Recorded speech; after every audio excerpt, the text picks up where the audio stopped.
So in this video, we are going to address stress, look at something called the vagus nerve, and how we can actually regulate the vagus nerve and how it relates to stress. And not only that, but how it relates to weight management. So I'm going to share my screen and let's get started. Here are the notes. And just make it bigger. So I called this a comprehensive guide to regulating stress through the vagus nerve. With nerve stimulation and its connection to weight management. So before we go into all of that, we need to understand what the vagus nerve is. So basically, the vagus nerve is the longest cranial nerve, so coming from your brain, that goes all the way down through the parasympathetic nervous system. And it's related to resting and digesting. So it's not the nervous system that makes you active and feel stressed out, but it's connected to various organs, your heart, your lungs, and even your digestive tract. So how you eat also makes a difference. The functions of the vagus nerve are fourfold. We have heart rate regulation. We have digestive system control. We have inflammation reduction. And we also have the stress response. The stress response is interesting because it's always about fight or flight, meaning if you have to chase after a bear or get away from something quickly, in this case, or for rest and digest, for example, when we are relaxed. But generally speaking, the stress response is easily activated, but we're going to go into that near the end of this session. So the vagus nerve is interesting because it is connected to all of these organs and has a big impact on how we respond day to day. Here are some ways that we can stimulate the vagus nerve to reduce stress. Deep breathing exercises. So deep breathing is often connected a lot to yoga, to mindfulness and meditation. And there are different techniques that you can do. Maybe you are familiar with some of them, but generally speaking, these are things that are going to reduce the immediate stress response, especially if you are in a situation where you know you are going to be triggered. The next few things that can help with stress regulation, which are very popular at the moment, are cold exposure. So taking cold showers, jumping into cold plunges. So completely the opposite of going into a sauna or going into, say, a steam room. This is cold exposure because it can actually stimulate the vagus nerve and improve its function. On the other hand, if you do prefer heat stimulation because it does help you reduce your stress response, I would suggest more a steam bath necessarily than a sauna, because of the fact that sometimes the temperature can be so high to withstand. But on the opposite, with cold exposure, if you're going to go to an ice bath, that can also happen. But this is brief exposure to cold or hot. We call this hormesis. So it's like no, that's not how I want to say it. It's like a positive stress on the body to create a positive function when we go through hormesis.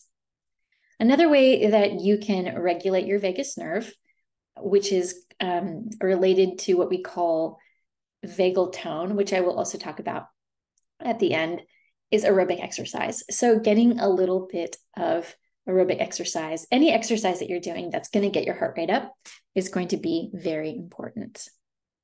Another thing that is going to help is social connection. So being with your friends, being with your partner, being with your kids, being with your pet, ways to activate the vagus nerve on the way that we want to basically reduce stress. So not toxic relationships, not with people who are going to trigger anxiety, especially before we go into work situations or situations with people that we find less favorable. Finally, let's talk about the vagus nerve and weight gain connection. I hope that the vagus nerve has opened up a different perspective on how stress is actually regulated in the body. So stress can be related to weight gain, and this is because we increase cortisol. Chronic stress, especially chronic stress, can increase cortisol and promote fat storage. And it happens a lot in the abdominal area, especially as we get older because of fat redistribution. But the thing that is mostly connected to it is triggers of emotional eating that will contribute to overeating and therefore weight gain. I am not saying that just because you have a ton of stress that you are automatically going to put on weight. With us, we are trying to help you be in a calorie deficit. We're trying to reduce chronic stress triggers with having a plan. And planning is so important when it comes to fat loss or just day-to-day of running your life. Next, the vagus nerve's role in weight management is more connected to what I just mentioned, appetite regulation and the impact of your metabolism. Because emotional eating and cortisol can increase the fact that you want to have more calories, what's going to happen is with appetite regulation, we want to make sure that, again, we're reducing the stress so that you actually have a better regulation of two appetite hormones, which I think I've mentioned in other videos that we've done about satiation and about hunger. And we really want the satiation hormone to be triggered so that you'll feel more full. Now, vagus nerve stimulation can affect all of your metabolic processes in influencing weight, but generally speaking, because stress will want to make you eat more. And in that case, can promote more fat storage and also increase blood sugar.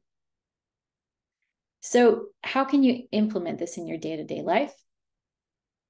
You can practice vagus nerve stimulations. Some things that I didn't write here that are interesting are singing and humming that can actually stimulate the vagus nerve directly.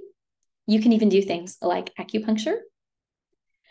You need to make sure that you are eating definitely less processed foods. Anti-inflammatory foods, what we mean by this is omega-3 fatty acid foods and antioxidants through fruits and vegetables.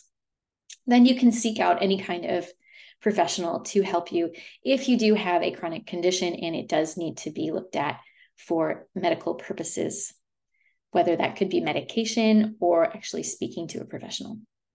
So short and long-term stress can affect your performance and how you choose to eat and how you sleep. But prolonged stress is not good. Having elevated cortisol is not good. This can help increase blood sugar and blood pressure and ultimately your heart rate, and we don't want this. So being able to breathe properly and learn how to use breathing techniques can be very helpful for immediate quelling of the nervous response. As I mentioned, I just wanted to talk about vagal tone first. Basically, the vagal tone, we think about toning our bodies. We want to improve our vagal tone, and we want to improve the regulatory function of the vagus nerve. And these are some ways, as I mentioned, that you can do it. But ultimately, you'll want to speak to a professional if you do have anything connected to psychological stress. And you can always speak to us about different practices that you can have with exercise, breathing techniques, even a cold exposure and heat exposure to help you regulate your stress. So I hope that was helpful and it will give you an introduction to how the vagus nerve is actually very important for stress regulation.